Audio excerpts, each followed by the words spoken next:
Siamo in Costa Rica, in una foresta di pianura nel versante Pacifico.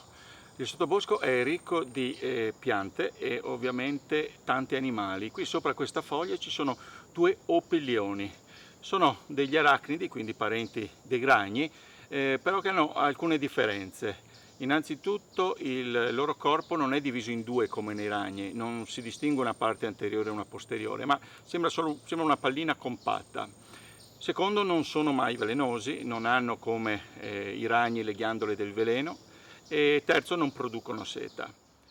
Una delle strategie di difesa degli opilioni è che se io afferro una delle loro zampe, loro se la staccano volontariamente per autotomia e la zampa comincia a muoversi da sola, un po' come la coda delle lucertole. Perché questo? Perché l'intenzione è quella di far cadere l'attenzione del predatore su una zampa e non sull'animale vero e proprio, quindi una vera e propria strategia difensiva.